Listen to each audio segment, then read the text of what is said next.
moving on to the second quarter, I felt that again. This is when we started to see Syracuse get the pressure with 3-man, and Florida State's offensive line was just not able to consistently stop a 3-man rush.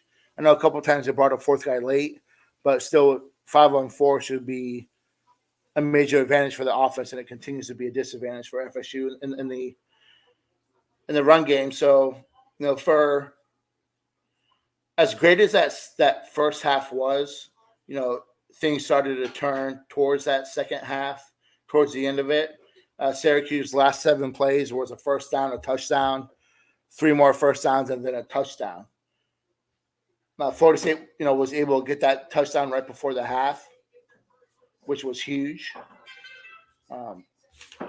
Scoring before the half when getting the ball back, that was good for a team that they need as much positive stuff to go for them as any team in the country. This is a young team that still cannot push through adversity, so they need that good luck. They need the good bounces.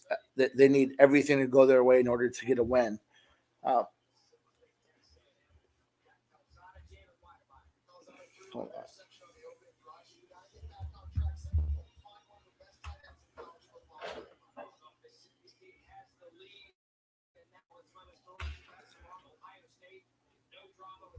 We got lucky, but I'll take it. Sometimes luck is part of the game. Turnovers come down to luck. FSU got lucky on that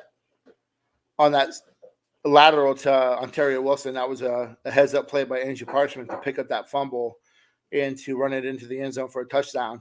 That was just a really bad effort from Wilson, both trying to catch the ball and both trying to recover the ball.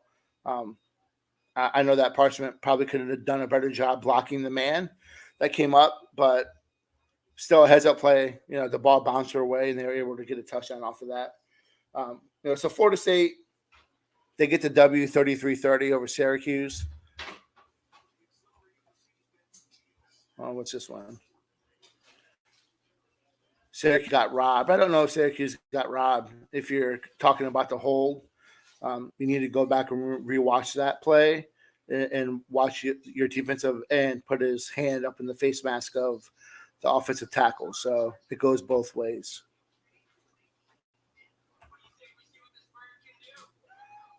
Florida Gator fan, good luck with Carolina next week. I can't share the same sentiment. I hope you all lose to Kentucky tonight.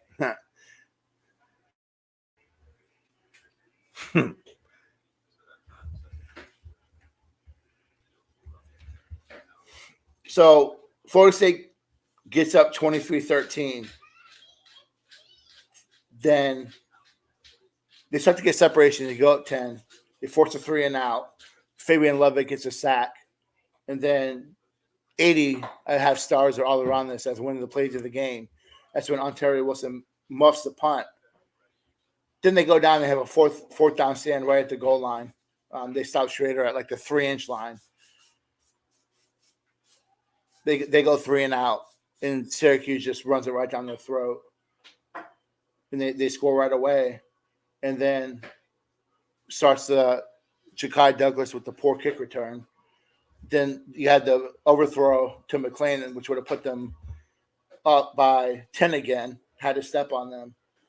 And that's when Syracuse really started to put their foot on the pedal offensively, especially with taking advantage of FSU's linebackers and taking advantage of that middle of the field. Florida State didn't have an answer. Some of the ability that Florida State had to stop Syracuse's defense came at the hands of Syracuse not making the play. They were aided quite a bit by Syracuse in that second half by drop passes or penalties or not catching the ball. So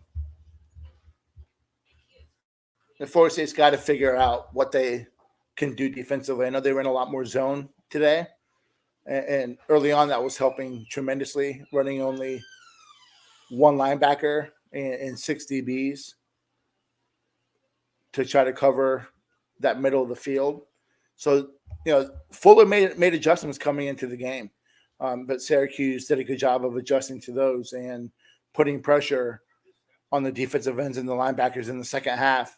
A lot of times we saw Florida State defenders over pursue on the back end or miss tackles. I think that was the first time I saw Johnson miss a sack or miss a couple tackles. It's the first time I saw that this year. So they took advantage of Florida State's aggressiveness, took advantage of Florida State defenders putting themselves out of the play, and they were able to execute.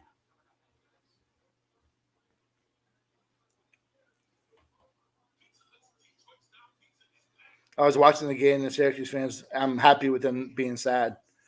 I'm not a Syracuse fan, so this is an interesting comment right here. Berardo Garcia, sorry, get that to come back up. So we didn't see a lot of 33 in the first half, and which begs the question. We saw a lot more of him in the second half. Is he a reason why Florida State continues to struggle with him on the field? I think that's something I'm really going to talk about on the No Game Day podcast. But I really look at him as he's a player out of position. I mentioned a little bit about him on the podcast last week about how he was really good as a freshman, and what he did as a freshman, he was rushing the quarterback. So I think that you have to look at him as a situational pass rusher. He's still not able to cover in the field. His run fits are still not great for a guy that has been depended on as much as he has. It's time to look elsewhere or put him in a position to succeed, because he's not doing what needs to get done, and he gets picked on by the defense. So I think that's a great observation, Berardo, about 33 and a half.